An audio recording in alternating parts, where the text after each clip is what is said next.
ஆன்மீக அருள் நேயர்களுக்கு வணக்கம். நான் டாக்டர் தீபா அருளாளன். இன்றைக்கி நம்ம என்ன டாபிக் பற்றி டிஸ்கஸ் பண்ண போகிறோம் அப்படின்னா குரு பயிற்சி பலன்கள் தாங்க பார்க்க போகிறோம். இந்த குரு பயிற்சி ரொம்ப பிரசித்தி பெற்ற விசேஷமான குரு பயிற்சி அப்படின்னு சொல்லலாம். வருஷம் நீங்கள்லாம் ஜோதிடர்கள் அப்படி தாங்க சொல்கிறீங்க, ஒரு விசேஷமும் நடக்கிறதுல ஒரு பிரசித்தியும் வர்றதில்லை அப்படின்னு நிறைய பேர் பார்த்திங்கன்னா உங்களோட மைண்ட் வாய்ஸ் எங்களுக்கு கேட்குது.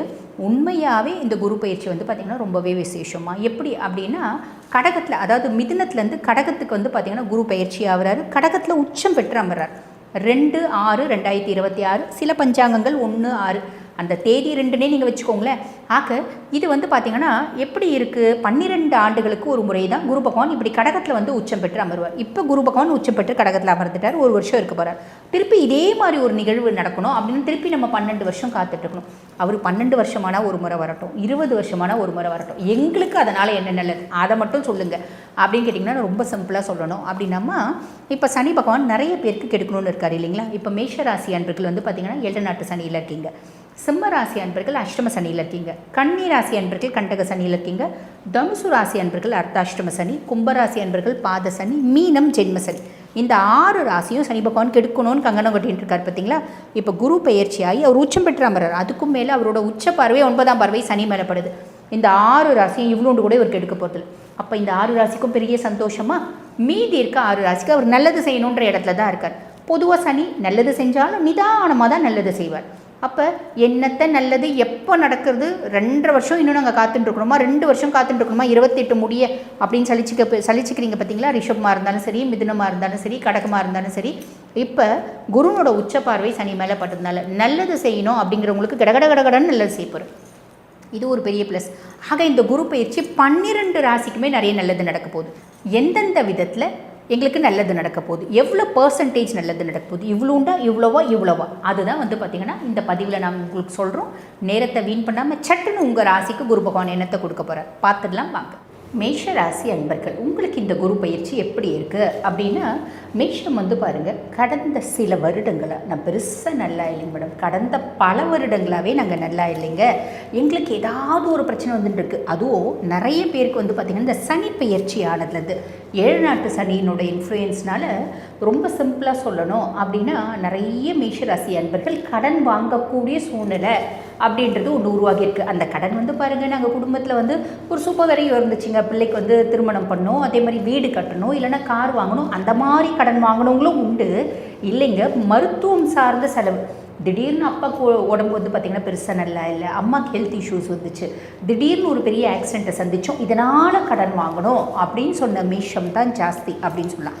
ஆக கடன் அப்படின்றது திடீர்னு வந்துச்சு. கையிருப்பு திடீர்னு காணாமல் போச்சு. நாங்கள் பெருசாக கடன் வாங்கலைங்க, ஆனால் திடீர்னு பார்த்திங்கன்னா அன்னெசசரி எக்ஸ்பென்சஸ், அசுப செலவு அப்படின்றது வந்துச்சு. அதனால் கையிருப்பு பார்த்திங்கன்னா காணாமல் போச்சு. ஆக மாட்டேன்னு சொல்ல முடியாத ஒரு உறவு, ஒரு காலத்தில் அவங்க எனக்கு ரொம்ப ஹெல்ப் பண்ணாங்கம்மா, இப்போ பார்த்திங்கன்னா கேட்டாங்க, கொடுத்துட்டேன், ஆனால் கண்ணு கெட்டின தூரம் வரைக்கும் அவங்க திருப்பி கொடுக்கறதுக்கான சாத்தியக்கூறே இல்லைம்மா, அவங்களுக்கு கொடுக்கணுன்ற ஐடியாவே இல்லை அப்படின்னு சொல்லக்கூடிய மேஷம் ஜாஸ்திங்க. அதுக்கும் மேலே எனக்கு வேலை செய்கிற இடத்துல முதல்ல நான் அழகாக வேலைக்கு போவேன், நல்ல என்னோடய வேலையை கம்ஃபர்ட்டாக செய்வேன். நான் ரொம்ப ஹார்ட் ஒர்க்கு தான். பொதுவாகவே மேஷத்தில் பிறந்திருக்கீங்க அப்படின்னாலே எந்த வேலையை செஞ்சாலும் பர்ஃபெக்டாக செய்வீங்க, நேர்த்தியாக செய்வீங்க.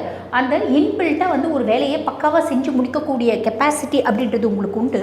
ஸோ நான் என்னோட ஒரு ராசிக்கு ஏற்ற மாதிரி நான் பர்ஃபெக்டாக தான் செஞ்சுட்டு இருந்தேன். திடீர்னு பார்த்திங்கன்னா ஹையர் அஃபிஷியல் மாறினாங்க. அப்பத்துலேருந்து எனக்கும் அவங்களுக்கு ஒரு லைட்டாக ஒரு ஈகோ காம்ப்ளெக்ஸுங்க, ஒரு ஈகோ பிரச்சனை, ஒரு இன்ஃபீரியாரிட்டி காம்ப்ளெக்ஸ் அவருக்கு டெவலப் ஆகிடுச்சு. அதனால் எங்களுக்குள்ளே பார்த்திங்கன்னா பெரிய ஒரு பிரச்சனை வருது. அந்த ஆள் என்னை டார்கெட் பண்ணிகிட்டே இருக்கான், அந்த லேடி என்னை டார்கெட் பண்ணிகிட்டே இருக்குது, எனக்கு மட்டும் ஸ்பெஷலாக நிறைய வேலை கொடுக்குறாங்க, இப்படின்னு வேலை செய்கிற இடத்துல பிரச்சனைகளை அனுபவிக்கிற மேஷம் உண்டு. இதெல்லாம் சனி பயிற்சிக்கு அப்புறம் கொஞ்சம் இன்டென்சிஃபை ஆகிடுச்சு அப்படின்னு சொல்லலாம். அதே மாதிரி குடும்பம் எப்பயுமே என்னோட கண்ட்ரோலில் இருந்துச்சு. இப்போ மேஷராசி ஜென்ஸ் பல பேர் சொல்கிறது என்னென்னா, இப்போ என் மனைவி என் கண்ட்ரோலில் இல்லை, என் குழந்தைங்க என் கண்ட்ரோலில் இல்லை, குடும்பத்தில் எந்த ஒரு விஷயமே என்னோட ஒரு கண்ட்ரோலில் இல்லாமல் தான் நடக்குது, எனக்கு பெருசாக சொல்வாக்கு செல்வாக்கு மரியாதை வீட்டில் இல்லைங்க, சமுதாயத்துலேயும் பெருசாக இல்லை. ஆக நாலா பக்கமும் பிரச்சனையாக இருக்க மாதிரி ஒரு ஃபீலிங் இருக்குது. அது பாருங்கள், ரொம்ப இளம் வயசு மேஷராசி என்பவர்களுக்கு கொஞ்சம் ஜாஸ்தி இருக்குன்னா, படிப்பில் பிரச்சனை, வேலை பெருசாக ப்ராப்பராக கிடைக்கல, அதே மாதிரி பார்த்திங்கன்னா வேலை செய்கிற இடத்துல நிறைய காம்ப்ளிகேஷன்ஸ். இந்த மத்தியம வயசுக்கு ஃபேமிலி ரீதியான காம்ப்ளிகேஷன்ஸ் தான் ரொம்ப வயோதிகம் 60+, 70+, 80+ இருக்கவங்களுக்கு உடல் சார்ந்த பிரச்சனைகள். ஆக மொத்தம் மேஷம் இந்த மாதிரி பிரச்சனைகளை நீங்கள் சந்திக்கிறீங்க. இதுக்கெல்லாம் தீர்வுன்னு வருமா அப்படின்னா உண்மையாக சொல்லணும் அப்படின்னா 7 நாட்டு சனி ஏறக்குறைய இன்னும் 7 வருஷம் கழிச்சு தான் நீங்கள் கம்ப்ளீட்டாக ரிலீவ் ஆவீங்க. ஆனால் இப்போ இந்த குரு பயிற்சி என்ன மாதிரி பலன்களை கொடுக்குது? இந்த 7 வருஷம் சனி வந்து பார்த்திங்கன்னா 7 நாட்டு சனியாக இருந்தாலும் இந்த ஒரு வருஷம் எனக்கு எந்த பிரச்சனையுமே இல்லைங்களேங்க, சனி 7 நாட்டு சனியாக எனக்கு இருக்கானா, என்னாலே நம்ப முடியலையே அப்படின்னு சொல்லக்கூடிய ஒரு பலன்கள் குரு பகவான் உங்களுக்கு கொடுக்க போகிறார். எப்படி? ப்ளஸ் என்ன தெரியுங்களாங்க, குரு பகவான் உங்களுக்கு சுகஸ்தானத்தில் உச்சம் பெற்று அமர்ந்திருக்கார். ஃபஸ்ட்டு விஷயம். ரெண்டாவது விஷயம், பிரச்சனைகள் வந்து ஓய போகிறீங்க அப்படின்னு எப்படி சொல்கிறேன் அப்படின்னா ஏறக்குறைய 2027 5ஆம் மாதம் வரைக்கும் ப்ராப்ளம் கம்மி. எந்த ஆங்கிளில் சொல்கிறோம்? குருனோட உச்ச பார்வை 9ஆம் பார்வை சனி மேலே படுது. ஆக 7 நாட்டு சனியாகவே இருந்தாலும் அவர் அமைதியாக போகிறார். அவர் எந்த விதத்துலையும் உங்களுக்கு எடுக்க போகிறதுல இது ஒரு பெரிய ப்ளஸ்ஸுங்க. நடுவில் இந்த குரு அதிசாரமாக பயிற்சி ஆகக்கூடிய காலகட்டம் மட்டும் கொஞ்சம் ஆரோக்கியத்தில் கவனமாக இருந்துக்கோங்க. அது அப்ராக்சிமேட்லி ஒரு செப்டம்பர் மந்த் வரும். புரியுதுங்களா? ஆக விஷயம், உங்களை இரிட்டேட் பண்ணிட்டு இருக்க சனி பகவான் எந்த விதத்துலையும் உங்களை இரிட்டேட் பண்ணாமல் அவர் அமைதியாக போகிறாரு. ஆல்மோஸ்ட் நல்லிஃபை ஆகிடுறாரு. இது ஒரு பெரிய ப்ளஸ். அதுக்கடுத்து நான் ஆல்ரெடி சொன்னேன், குரு பகவான் சுகஸ்தானத்தில் உச்சம் பெற்று அமர்றார். சுகஸ்தானம், சுகதாயாசனம்.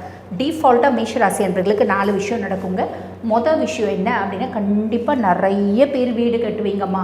வீடு கட்டுவீங்க, இல்லை ஃப்ளாட் வாங்குவீங்க, வீடு வாங்குவீங்க, சொத்து பத்து வாங்குவீங்க, ஏதோ ஒன்று வாங்குவீங்கம்மா. அது பெரும்பாலும் வீடாக இருக்கும். இது ஒரு பெரிய சந்தோஷம். சரிங்களா? அதுக்கப்புறம் வந்து பாருங்கள், நிறைய பேருக்கு இடம் மாற்றம், தொழில் மாற்றம் அப்படின்றது ஏற்படுமா. 20 வருஷமாக இந்த ஊரில் தாங்க இருந்தோம். நாங்கள் பிறந்ததுலேருந்தே இருக்கக்கூடிய 35 வருஷமாக 40 வருஷமாக இந்த ஊரில் தான் இருக்கோம். ஆனால் இப்போ வெளியூர் போகிறதுக்கான ஒரு அமைப்பு ஏற்பட்டிருக்கு. தாராளமாக வெளியூர் போங்க. ஆக சம்பந்தமே இல்லாத ஒரு தொழிலை செய்கிறதுக்கான ஒரு பிராப்தமும் உண்டு. ஆக இடமாற்றம், தொழில் மாற்றம் அப்படின்றது ஏற்படும். அதே மாதிரி சம்பந்தமே இல்லாத ஒரு தொழில்னால் எப்படிங்க, நான் வந்து எனக்கு தெரிஞ்ச ஒரு சில எக்ஸாம்பிள் சொல்கிறேன். ஒரு சிலர் வந்து பாருங்கள், நல்லா வந்து படித்து இருப்பாங்க, கம்பெனி வைக்கணுன்ற எண்ணம் இருந்திருக்கும், ஒரு கன்சர்னில் ஒரு குமாஸ்தாவாக வேலை செஞ்சுருக்காங்கன்னு வச்சுக்கோங்களேன். இப்போ நான் வந்து வடநாடு போய் கம்பெனி வைக்கலான்னு பிளான் பண்ணுறேங்க. இன்வெஸ்டர் ஒருத்தவங்க வந்திருக்காங்க, அதனால் பிளான் பண்ணுறேன். தாராளமாக செய்யலாம், அனலைஸ் பண்ணிவிட்டு செய்யுங்க. ஆக இடமாற்றம், தொழில் மாற்றம் உங்களுக்கு மேன்மையை நோக்கி அப்படின்னு தான் சொல்லணும். அதே மாதிரி பார்த்திங்கன்னா அம்மானோட சப்போர்ட் பரிபூர்ணமாக கிடைக்குங்க. அம்மானோட ஆரோக்கியத்தில் குறைபாடுகள் ஏதாவது இருக்குது அப்படின்னா அதிலையும் நல்ல முன்னேற்றம் அப்படின்றது வரும். ஸோ இது ஒரு பெரிய ப்ளஸ் இல்லைங்களா? அதுக்கும் மேலே இந்த காலகட்டத்தில் குருனோட பார்வை வந்து எப்படி இருக்குது அப்படின்னா, குருனோட விசேஷ பார்வை இருக்குமா. 5, 7, 9 குரு பகவான் 8ஆம் பாவத்தை பார்க்குறாரு. ரொம்ப நாளாக உங்களை வந்து பார்த்திங்கன்னா ஒரு இமோஷ்னலி பிளாக்மெயில் பண்ணுற மாதிரி ஒரு உறவு, அது மறைமுக உறவு, ஹிடன் ரிலேஷன்ஷிப், ஹிடன் சீக்ரசிஸ் அப்படின்னு சொல்லலாம். அப்படி எதுவும் இல்லையம்மா, ரொம்ப சந்தோஷம். இருக்கப்பட்டவங்களுக்கு இந்த வரிகள், இல்லாதவங்க கவலைப்படணும் அப்படின்ற அவசியம் இல்லை. அந்த மாதிரி ஏதாவது உறவு உங்கள் மூளையை தின்னுட்டுருக்கு அப்படின்னா அது அப்படியே அமைதியாகக்கூடிய காலகட்டம் அப்படின்னு சொல்லலாம். அதே மாதிரி மரபு வழி சொத்துக்கள் ட்ராப் ஆகுது. இப்போ தான் வந்து பார்த்திங்கன்னாங்க, ஏதாவது பராமரிப்பு இல்லாத சொத்துக்கள் இருக்குது அப்படின்னா அதை ஆக்கிரமிப்பு பண்ணதுன்னே ஒரு கூட்டம் அலையுது இல்லைங்களா. இது வந்து என்னது அப்படின்னு உரிமை கொண்டாடுறதுக்கு எங்களுக்கு கட்சி பலம் இருக்குது, பணம் பலம் இருக்குது அப்படின்லாம் சொல்லுதுங்க. ஆக்சுவலி இந்த கட்சியில் இருக்கவங்களுக்கு அவங்கள தெரியுமா, அந்த தலைமைக்கு அவங்கள தெரியுமான்னு தெரியாது. அந்த மாதிரி ஏதாவது கூட்டம் உங்களை வந்து பார்த்திங்கன்னா ஒரு விதமாக உங்களை இரிட்டேட் பண்ணிவிட்டு உங்களோட ப்ராப்பர்ட்டியை அபகரிக்கிற மாதிரி ஏதாவது பிரச்சனை பண்ணிகிட்டு இருக்காங்கன்னா அவங்களே விலகக்கூடிய காலகட்டம். பெண்கள், உங்கள் கணவருக்கு ஆரோக்கிய குறைபாடுகள் இருக்குது அப்படின்னா அதில் பெட்டர்மெண்ட் அப்படின்றது வருமா. ஸோ இதெல்லாம் வந்து பார்த்திங்கன்னா நம்மளுக்கு மரபு வழி சொத்துக்கள் இருக்குங்க, அது கோர்ட்டில் இருக்குது. ஜட்ஜ்மெண்ட் நம்மளுக்கு ஃபேவராக வரத்துக்கு வழியும் வாய்ப்பும் உண்டு. தொழில் ஸ்தானத்தை குரு பார்க்குறாருமா. தொழில் ஸ்தானம் அப்படின்ற பட்சத்தில் நீங்கள் வேலை செய்கிற இடம், நீங்கள் சொந்த தொழில் வச்சு நடத்தினாலும் சரிம்மா, இல்லை வந்து பார்த்திங்கன்னா ஒரு கன்சர்னில் வேலை செய்கிறீங்க அப்படின்னாலும் அங்கே இருந்து வரக்கூடிய பிரச்சனைகள் அப்படின்றது ஓயக்கூடிய காலகட்டம். எப்படிங்க சூப்பராக அப்படியே கம்ப்ளீட்டாக நாங்கள் வந்து வேலையே செய்யாமல் சம்பாதிக்க முடியுமா? நீங்கள் அப்படி நினைக்க மாட்டீங்க. இருந்தாலும் ஒரு சிலருக்கு அந்த அளவுக்கு எக்ஸ்பெக்டேஷன் இருக்கும். அந்த அளவுக்கு எக்ஸ்பெக்டேஷன் வேண்டாம். 100 பிரச்சனை இருக்குது அப்படின்னா ஏறக்கூடிய அதில் 50 பிரச்சனை ஓஞ்சிடுமா. புரியுதுங்களா? 50 பிரச்சனையை தான் நம்ம ஃபேஸ் பண்ணுவோம் அப்படின்ற விஷயம். அதே மாதிரி 12ஆம் பாவம் விரயஸ்தானத்தை குரு பார்க்குற. ரொம்ப நாள் கழிச்சு மேஷம் நல்லா சாப்பிடுவீங்க, நல்லா தூங்குவீங்க, வெளிநாடு போகிறதுக்கான வாய்ப்பு. அதே மாதிரி சுப விரையோ அப்படின்றது ஒன்று நடக்கிறதுக்கான வாய்ப்புமா. சுப விரையோ அப்படின்ற பட்சத்துலேயே நான் முன்னமே சொன்னேன், வீடு வாங்குறது, கார் வாங்குறது, சொத்து பத்து வாங்குறது, பிள்ளைங்களுக்கு நகை நட்டு வாங்குறது, இந்த மாதிரி ஏதோ ஒரு சுப விரயம் அப்படின்னு சாலிடாக நடக்கும். புரியுதுங்களா? ஆன் தி ஹோல் மேஷத்துக்கு எப்படி இருக்குது, ரொம்ப நல்லா இருக்குது அப்படின்னு தான் சொல்லணும். எதிலமா ஜாக்கிரதையாக இருக்கணும், டிஜிட்டல் மோசடியில் சிக்கிறதுக்கு வாய்ப்பு உண்டு. ராகு 11ஆம் பாவம் 12ஆம் மாதம் வரைக்கும் அதில் கவனம் வேணும். குழந்தைங்களுக்கும் உங்களுக்கும் பெருசாக அந்யோன்யம் அப்படின்றது இருக்காதுமா. இந்த காலகட்டத்தில் யாருக்குமே பிள்ளைங்களோட அந்யோன்யன்றது இல்லை. இருந்தாலும் நம்ம பிள்ளைங்களோட பெருசாக நம்ம கூட உறவாட மாட்டேங்குதே, நம்ம மேலே பாசமாக இருக்க மாட்டேங்குதே, தயவு செஞ்சு வருத்தப்படாதீங்கம்மா. நம்மளோட கடமைகளை நம்ம செய்யலாம். புரியுதுங்களா? சரி, அப்போ இது எல்லாமே நல்லது. எதில் ஜாக்கிரதையாக இருக்கணும் அப்படின்னு உங்களுக்கு சிம்பிளாக ஒரு ஹிண்ட் கொடுத்துட்டேன். சரிம்மா, நாங்கள் என்னம்மா கோயில் போகலாம் அப்படின்னா, பொதுவாக இந்த குரு பெயர்ச்சி காலகட்டத்தில் முடியும் அப்படின்னா ஆலங்குடி ஆபத் சகாயேஸ்வரர் கோயிலுக்கு நீங்கள் போயிட்டு அந்த ஆபத் சகாயரை வழிபாடு பண்ணிவிட்டு குருவை வழிபாடு பண்ணிவிட்டு வர்றது ரொம்ப நல்லதுமா. இந்த குரு பயிற்சி காலகட்டம், அதாவது அடுத்த வருஷம் 5/2027 வரைக்கும் அப்ராக்சிமேட்லி ஒரு 2-3 முறை நீங்கள் போயிட்டு வாங்கம்மா. நிறைய நல்லது நடக்கும். வாழ்த்துக்கள்.